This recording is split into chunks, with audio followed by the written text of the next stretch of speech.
Live. Live. Well, Cool. ladies and gentlemen, hello to everybody. This is our recording of... is 25 Centerplate in the south of England. Yeah, right. On the 16th of September. Okay, I am... I'm going away tomorrow, so this is I'm actually heading for a travel phase. I'm probably traveling almost all the way until the end of October. So I'm sort of a little bit in a time fix. I'd be really happy if we were done. I actually have my next call at the end of the hour, so cool. let's give you a bit of a break between so you can. I'd like to have like a 15-minute break in between, because I've actually been on calls before. So, but that's my life most of the time. If I'm not traveling, I'm on Skype or hanging Googouts, right? And Zoom and that kind of stuff. So we've got like 35 minutes or something. Okay. Nice. So let's try it. Sorry? We've got 35 minutes or something, and Pasco's going to join us in about 5-10 minutes, I think. Who's going to join us? Pasco, he's one of the 4 members of our team. Okay, great. Involved along. So, okay, fantastic. So, so let me retrace. We kind of got in contact because you were asking questions about legal structures, right? How do you intend to organize yourself? I mean, he eats recording. I've just copy pasted a sort of collection of our messages back and forth. Just about, oh, okay. None of that's new. No, that's fine. So, so let's start with maybe saying where we stand. Maybe you can help me a little bit with where you guys are standing and what you know, how it all started, or where you, just so to give me a picture.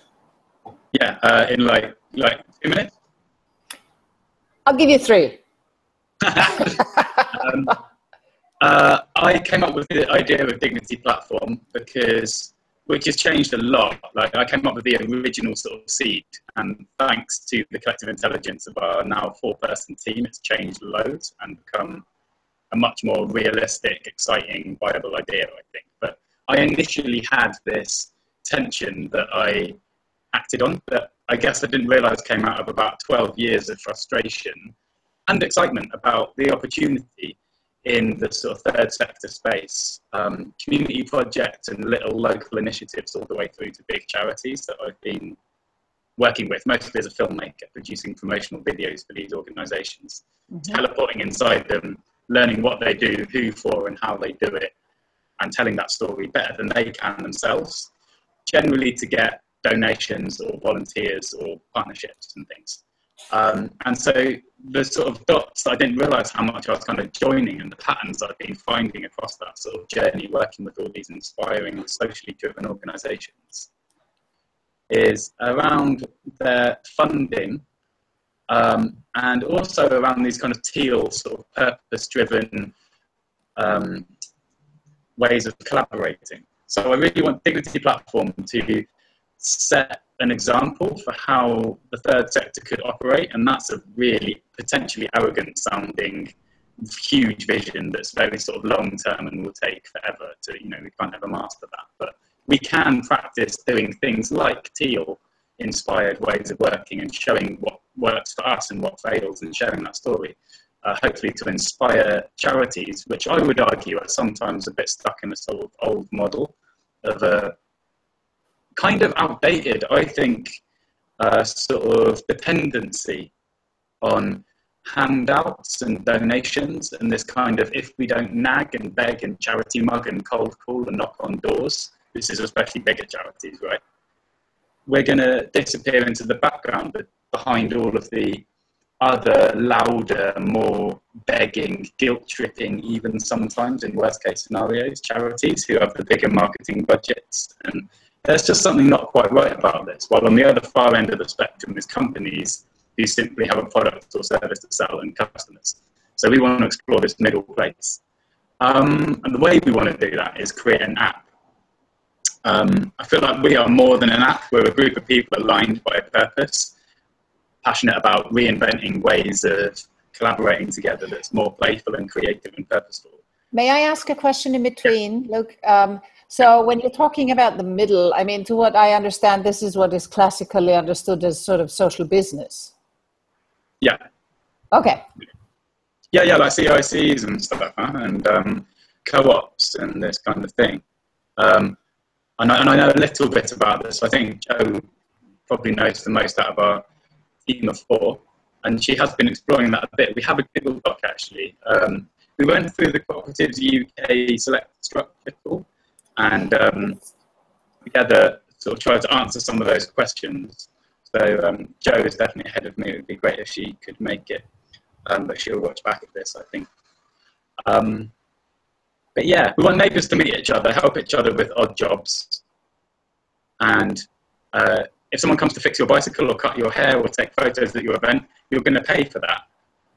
But most, if not all, of the money that you're paying to receive these time and services of your neighbours is going to go to a cause that you're passionate about. So there is an interesting thing here around, yeah, the legalities. There's question marks here. It feels very unusual as a business model. It's like there's not very many reference points, it feels like, to kind of like case studies to explore of like who's doing this kind of thing.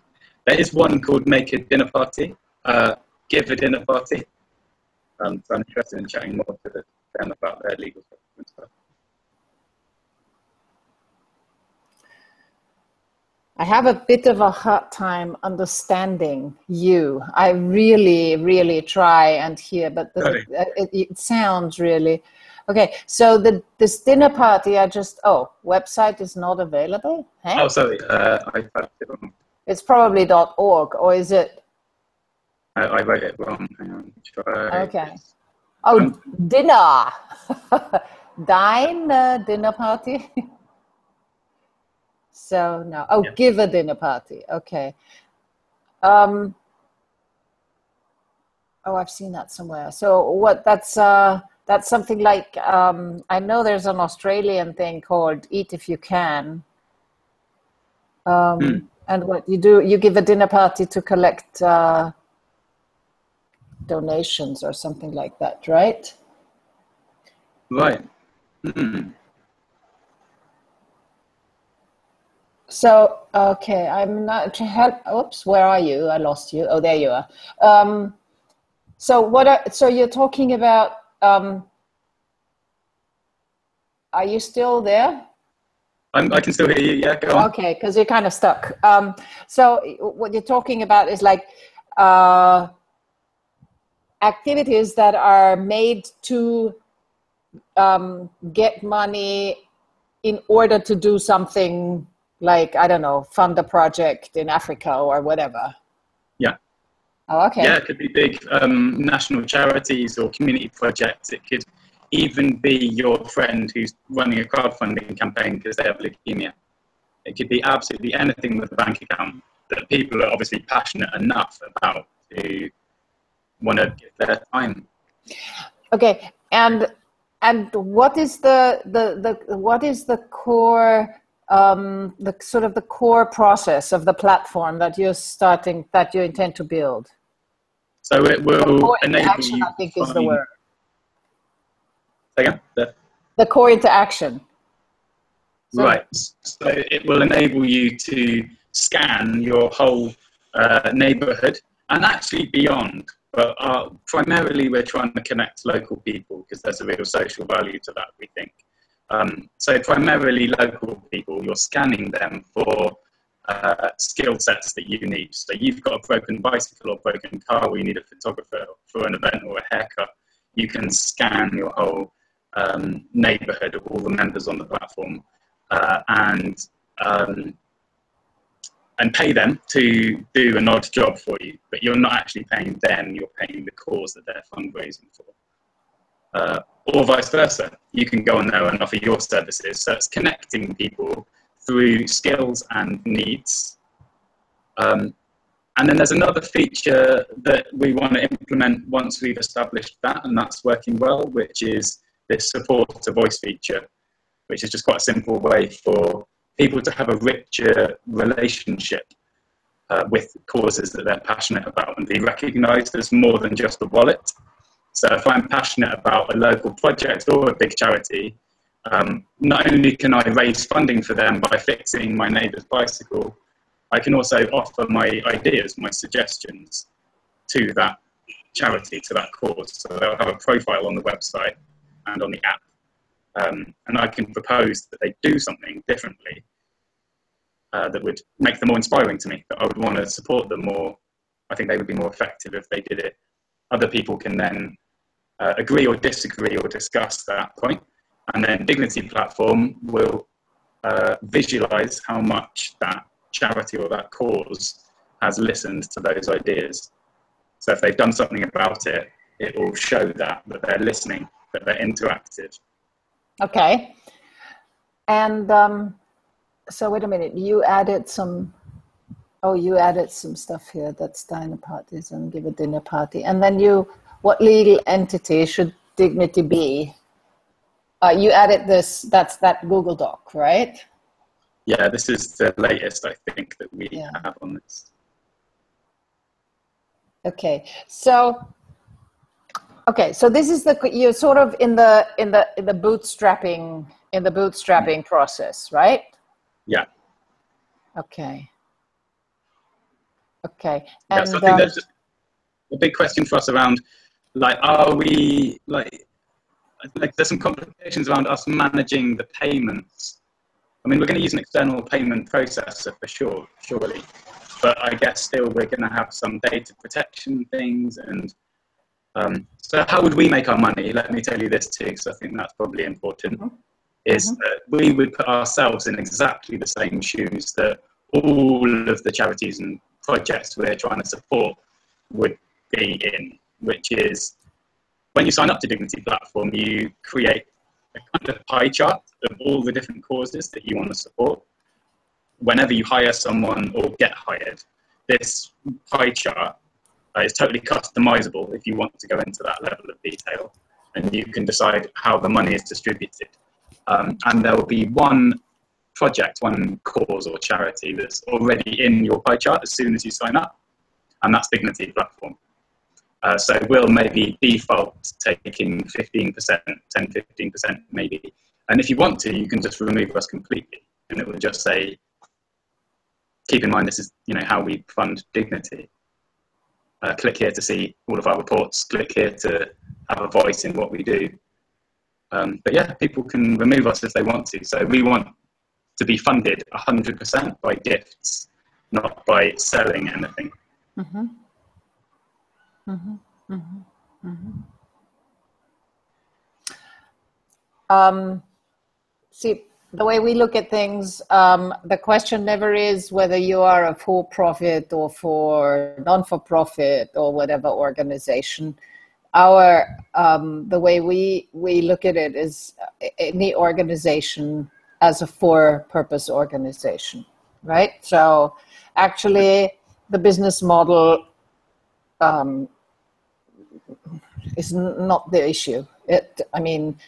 You guys will make your work and will hopefully be able to live of it. It's not, and it's not questionable to earn money with something like that. That's the way we look at it. And I mean, it's the possibility that if you, like you just said it, you want to be financed through gifting. That's the idea you have now, and it'll probably work. That's for the organization as such. I really don't think or don't believe that is actually the issue.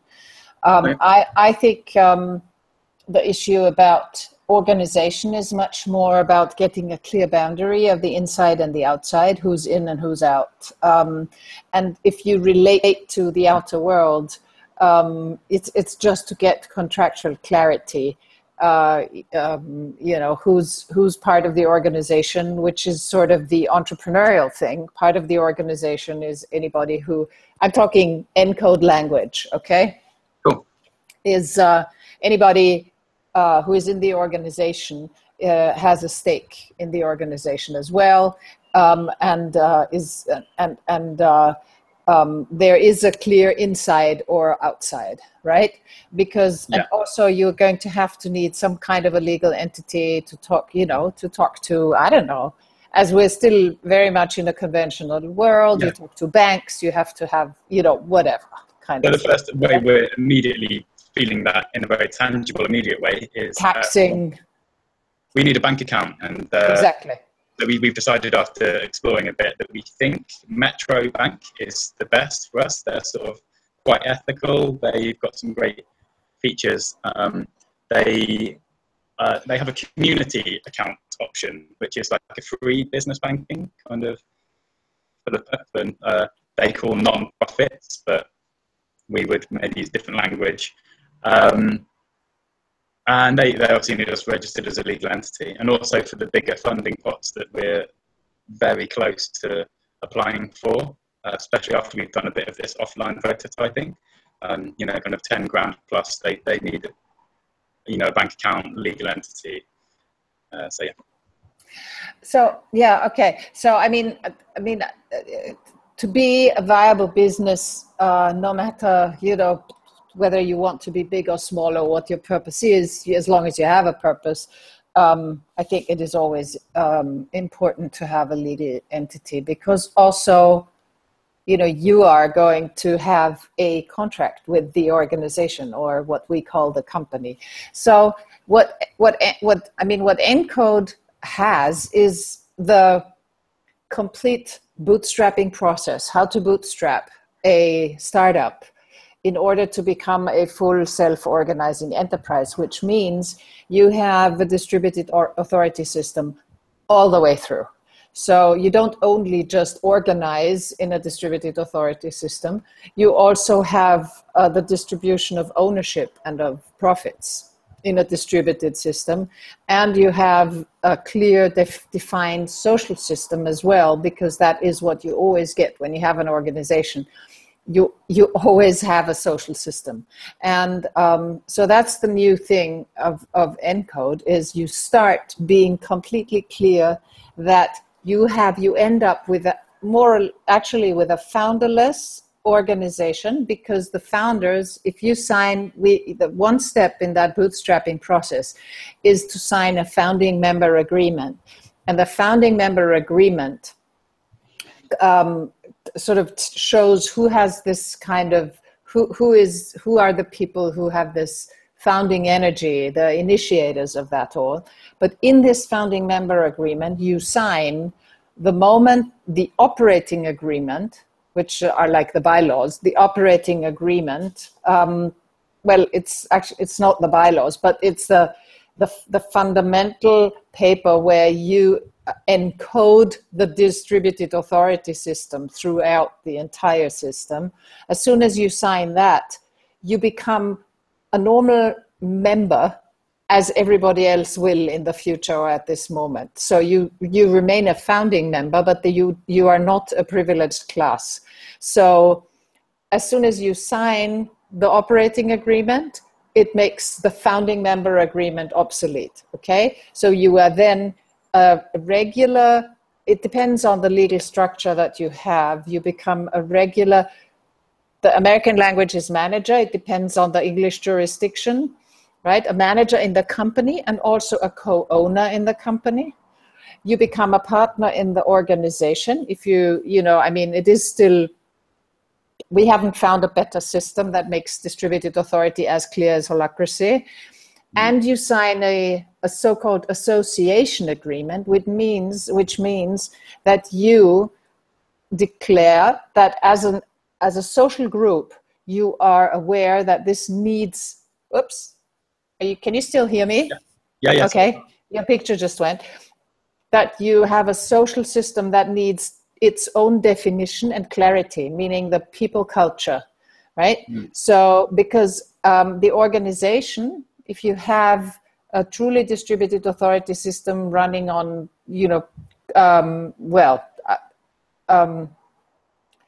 let's say it's holacracy, okay? Because holacracy is a teal practice, and it's the only one which is clearly described all the way, right? So let's say it.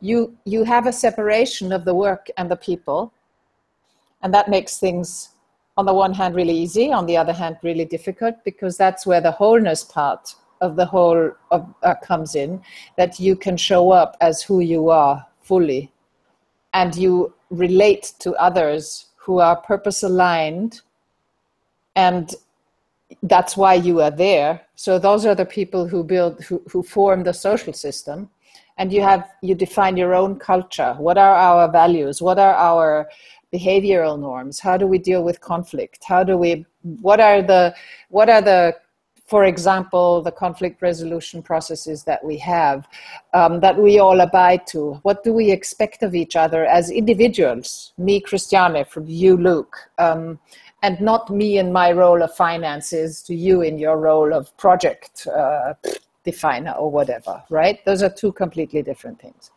So, and we have the process of how to build this up using the system of the system of dynamic equity, which means, you know, whoever funds your project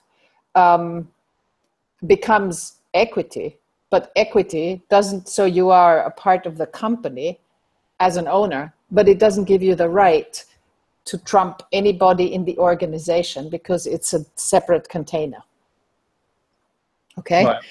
So, and then compensation is also defined in the company, where everybody is compensated through holding profit units. There are a number of different units, and you are paid through distributing profits, right? And so there's a different system of how that works, and it depends on, are you prior a so-called split date? The split date is the date until when the organization becomes financially independent, right? So when you have your cash flow carries the ongoing business of the organization, then you have a split date, and that means you close the pie. Have you heard of slicing pie?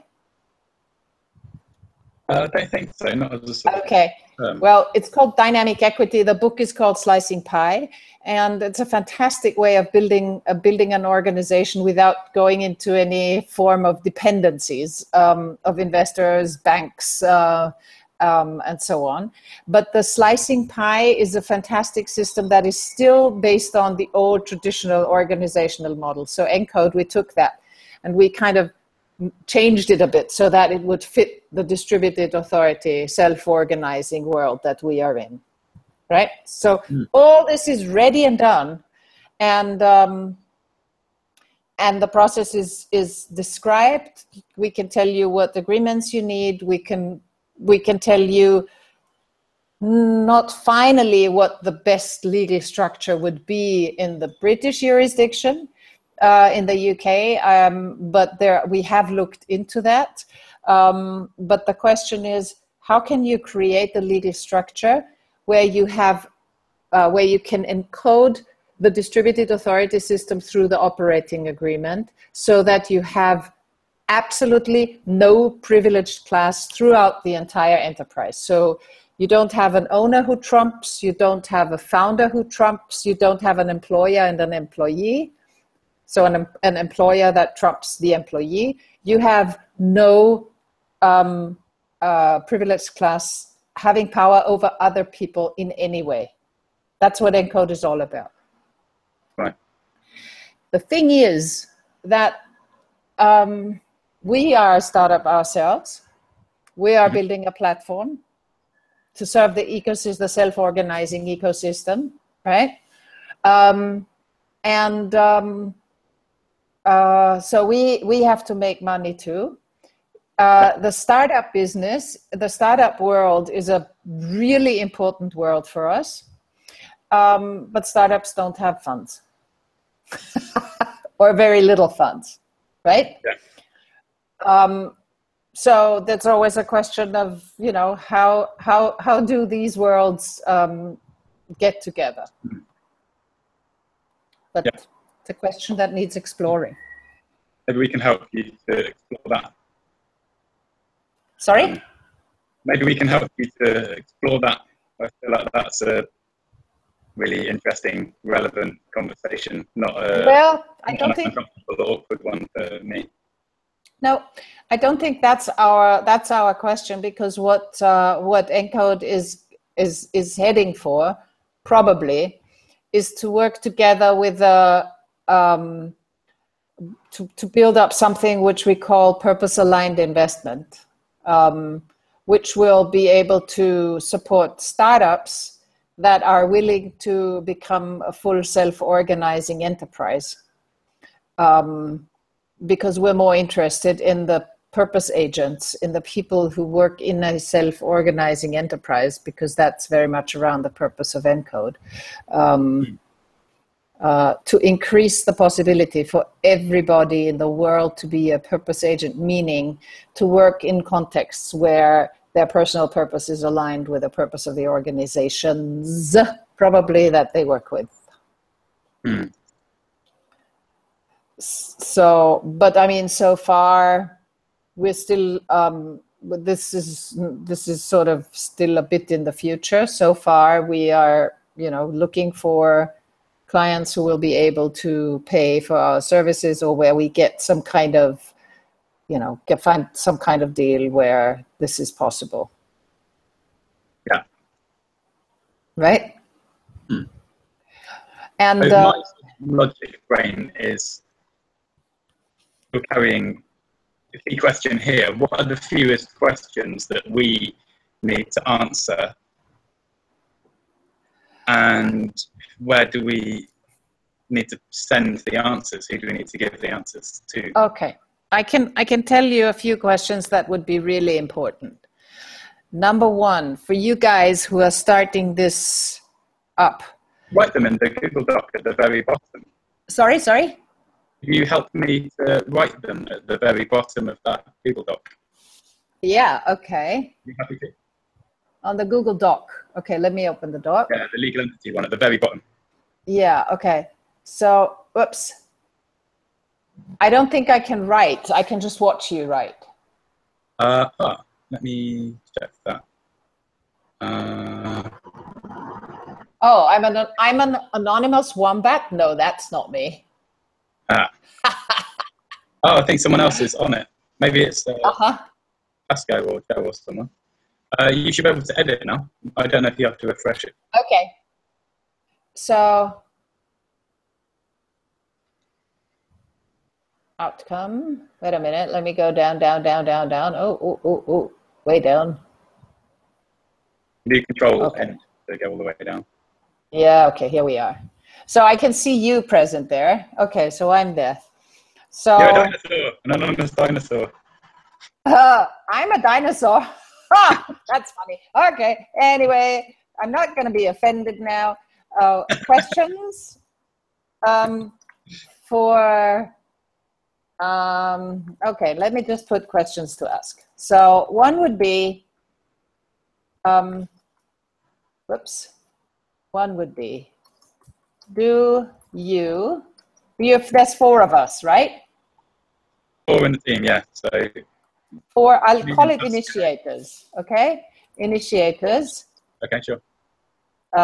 Really want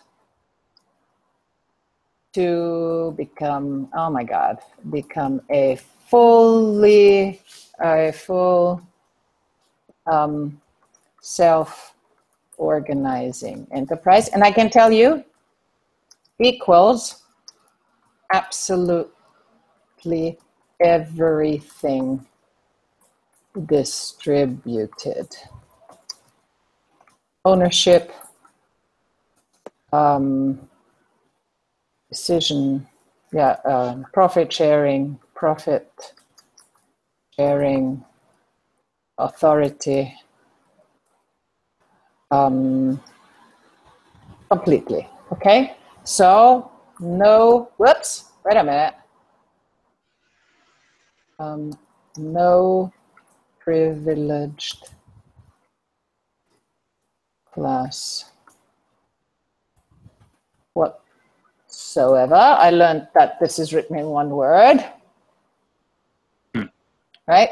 So you don't have the classical founder. Oh, I misspelled privileged. Privileged. How do you spell that? Yeah, I've often spelled it wrong.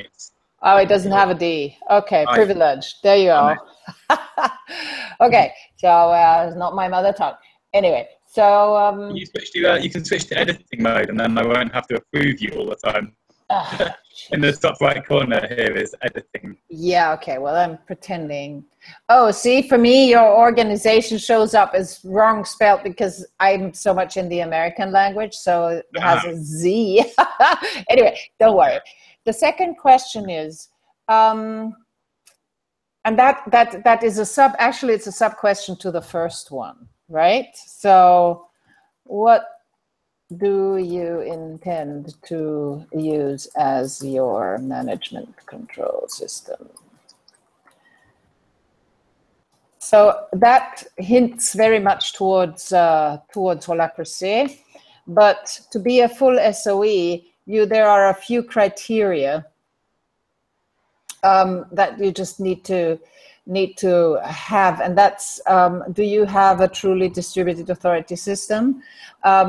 Do you really have a management control system that means everybody is you have a rule set that is the same for absolutely everybody in the organization, right? So you don't have that goes back to the distributed class, right? A set of sorry, to the privileged class, right? Right. Okay. From being overruled. So, yeah, so there's, I kind of put that in here and say it's either holacracy or something similar, which I still haven't found. I don't know whether S3. We're searching, but we still haven't found anything that's really comparable and as clearly as that, right? So if you four initiators kind of really want to abide by these, purpose-driven, self-organized, and wholeness are sort of, as it is called in the teal, if this is really what you want all the way, oh yes, are you clear on the purpose? Whoops, what happened here? Are you clear on the purpose of? You have the option to change to editing mode instead of suggesting mode, so I don't have to approve. How do I do that? In the top right corner, it should say suggesting. If you click that, yeah, but it doesn't give me the editing mode. I can't click the editing mode. Try refreshing now that I've changed the permission to the document. I can't hear you. Have you tried refreshing? Oh, refresh okay. page. Yeah. Let me try. Maybe it's my thing. Wait a minute. Maybe it's my earphones that are. Let me take you off the earphones. I think my battery is low. Can you say something now? No, it's not my earphones. It's still blurry. Blah, blah, blah, blah, blah. Okay, I'll refresh. You're still sounding pretty sort of croaking or whatever the word is. So let me go down.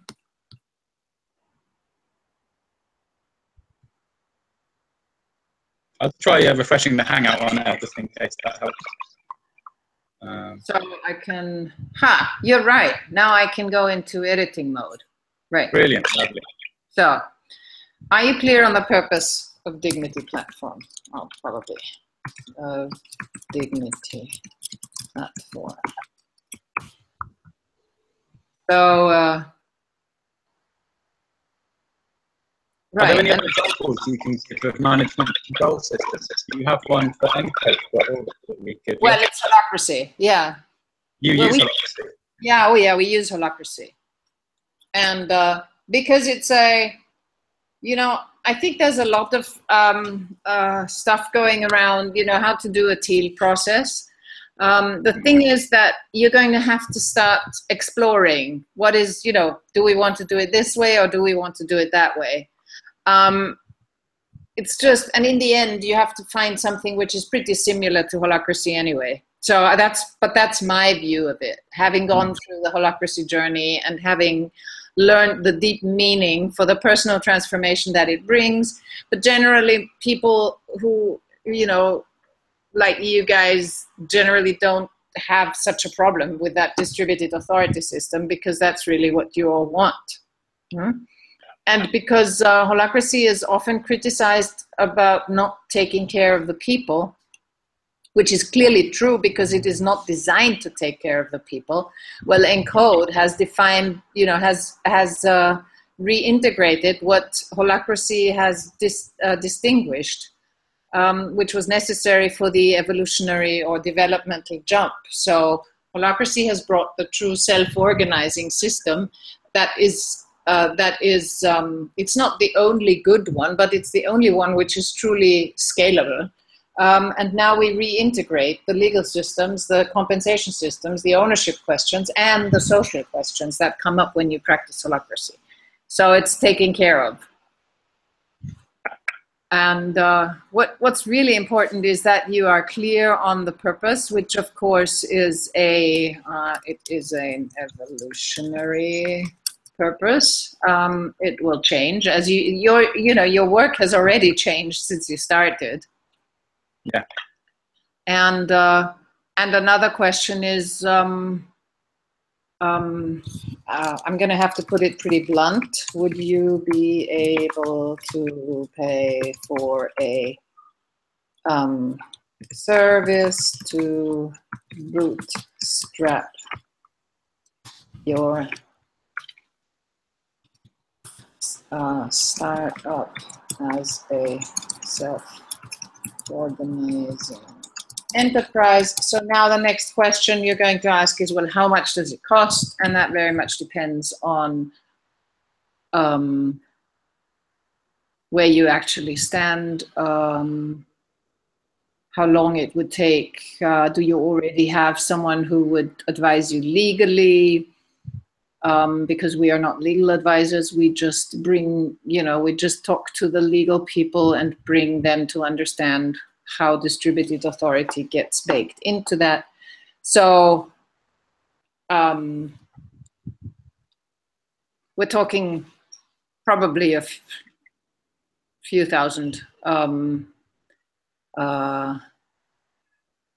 Okay, now I'm not saying euros. You guys are in not in euros and also not in dollars, but maybe we use the dollar as a sign, it's really difficult to say. We'd have to look closer into what you guys really want. Yeah. The advisory process would probably take about 3 months, and would probably be, I don't know. It's kind of really difficult. Anything around... We want to have a bank account within weeks, and if the bank account requires that we have a legal entity set up, I think we need to have that within weeks. So perhaps for the time being, we do something quick and simple and cheap, and then we return to it as soon as we can.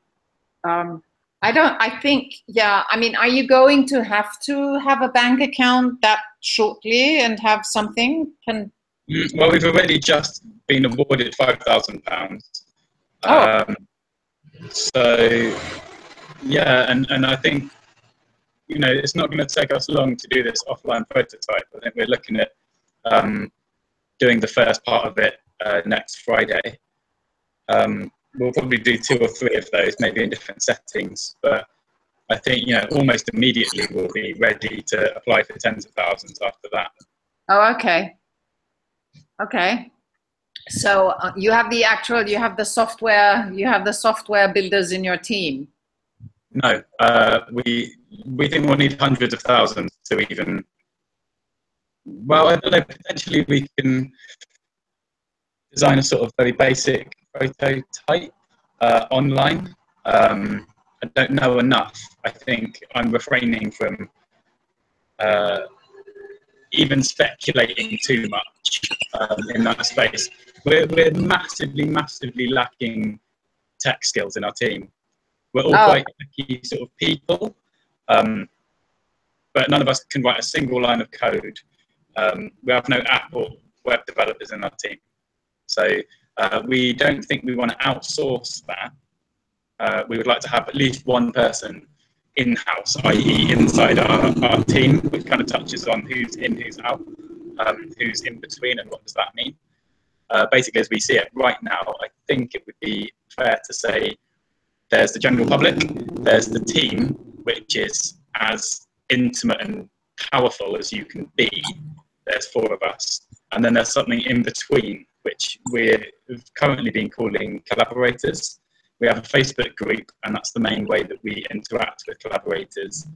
And there's about 25 of them, I think, in our Facebook group. Mostly we use them just to give them a name and recognize them as people who have at least a fairly good idea about what we're doing and how we're doing it, why we're doing it, and who's in the team.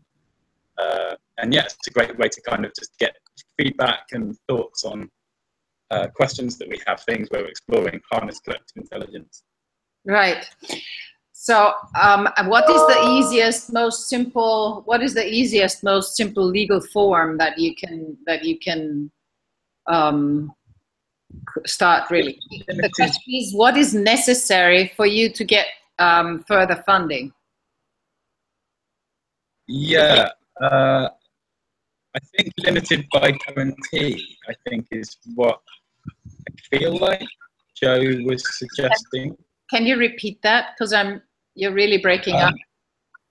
A company limited by guarantee. Oh yeah. That might even be. We've been exploring that a little bit together with another company. Limited by guarantee is probably actually pretty good to possibly to work into the ENCODE structure, right? Mm. So, I mean, we can also, one thing we can also do is, I mean, if you imagine that you are going to get funding once you start out with your minimum viable product, we can discuss of having, you know, partly cash, partly what we call D units, which is deferred units. That means that you just simply owe us the money up to a certain time. We make a suggestion of, you know, you have time, I have no idea, for a year to pay us the rest or something like that. Yeah. Huh? Yeah.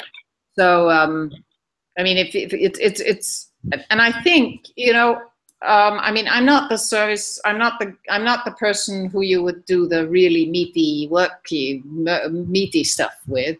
You do that with Tom Thomason, who is holding the role of service delivery, or actually smart services, new name of the role. But you would also need to start implementing holacracy, which is not what ENCODE does. Let me just quickly think. But we could find a way of doing that. I mean, I have another organization. I'm a certified holacracy coach, so we could do something on that and help you, you know, help you in a fairly easy scale of setting that up. I guess I could do that parallel to all that if you're. I think you guys wouldn't have much problem working with that. Cool. So it's also a question of best using your funds. I think one mistake that many startups do is they focus completely on using all the funds for their product, but don't use it for tending to the organization. What very often happens then is, you know, like you just said, oh, we're going to need a legal structure really soon. So they do something, and then everybody does everything, and then you start to grow. and suddenly there is a demand for an organization. And there's already so much happening, and you have unclarity of who is in charge of what and who is, and then very often, I don't know whether you have that kind of experience, but very often, and I know that I work with startups and watch it, and I'm involved with the Impact Hub and everything. And that's where very, very many really good startups actually start to get into deep problems, because things are unclear. So the suggestion is to, yes, you have to focus on your product, but please also focus on building up the organization. It's going to be 50% of your success to actually look at it from scratch. Yeah, I feel like I'm still exploring that positioning, I guess, because I'm not sure. I know my friend Daniel, who's founded a couple of projects and is very sort of collaborative and productive. His sort of one of his main pieces of advice he really likes to drive home is, just do the thing that's valuable. Just make a really basic, immediate, simple version of it, and just don't get bogged down with bureaucracy and spending ages getting bank accounts that you don't actually need right now, or legal structures that you don't immediately need right now. Well, socially valuable and exciting, and then the question is, I totally get it. The question is timing, but don't, it's, I think the truth as always is in the middle. Yes, you will need, I'm not saying just build your organization and then try and make a business out of it. I mean, that's ridiculous, right? But once you are close to having a minimum viable product, and once you are starting, you're going out, you should be looking on, it's not about bureaucracy. It's about clarity, about transparency, about a mutual understanding of what type of an organization are we, and then take it from there.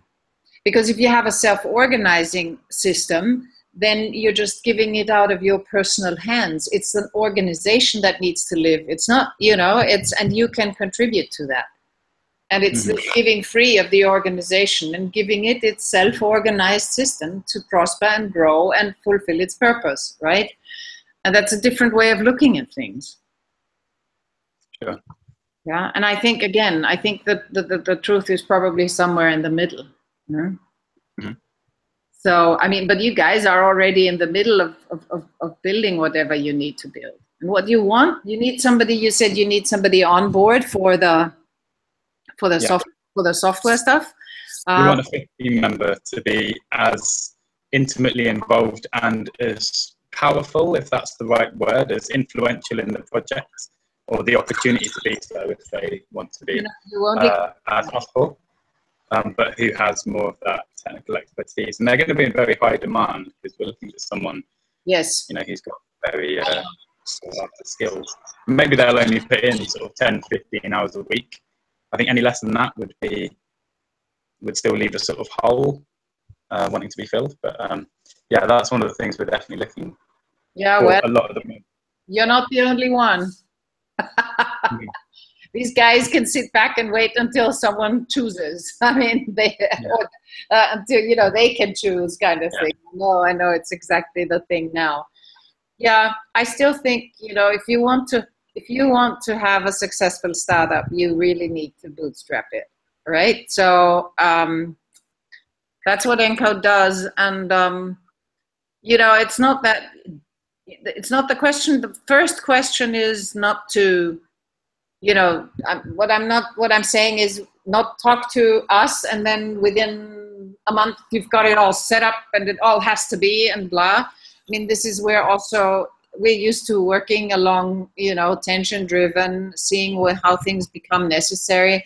That's the way Encode works. That's the way we design the stuff for our clients. So it's a question of first taking a close look. Where are you exactly standing?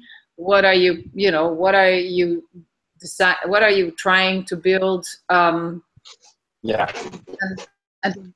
just create a situation where there is a self-organized, where it is possible to to use the dynamic of self-organization to move this startup forward. So what would you say that I also want you to have a break, and we've gone well over the 45 minutes. Yeah. If we just wait to see what the next steps are for us, what's the next thing we should do now? Well, why don't you, I don't know. You probably need to talk to your colleagues. Of course, yeah. And maybe, you know, and maybe they'll have some questions. I could imagine that, you know, you guys look into where do you feel you're standing. I can imagine that you might need to have, like you said, some kind of a legal structure to move forward, also with the funding. If you have a, what's it, the LL, what was the, I can't remember. Sorry? Yeah, company limited by guarantee. Like a company limited by guarantee, that looks pretty good. And then, you know, if you feel with, you know, some of the stuff that we've discussed today raises more questions and interest, then just jot them down and then send them to me, and we'll make another call, and I'll decide, depending on what the questions are, I'll decide whether I'll invite Tom to come in or whether I'm still able to answer these questions. Yeah, okay, cool. It'll probably still be me, because Tom actually comes in when we're doing business. Right. Okay. Cool. Yeah. What I can do as a clear information, I can send you a part of our service agreement, which clearly states the advantages of what you get when you go all the way SOE, right? And sort of what the general steps are. And that, of course, needs to be tailored to your needs. But I can send you this general overview if you want that. Cool. Yeah. Okay. Yeah, that'd be good. Yeah, okay. So I think it would be really great if you guys think about a few things after what we've discussed now. And again, just let me know what are the questions that you need to have answered before you decide about the next possible step, and then we'll schedule another. That's the hardest thing for me. It's not knowing. That's really my only question. I think my biggest question is like, what are the questions we need to answer in order to get a bank account and be able to receive funding that we need. Get what funding? Like funding from Unlimited, for example. Okay. Well, that is a question.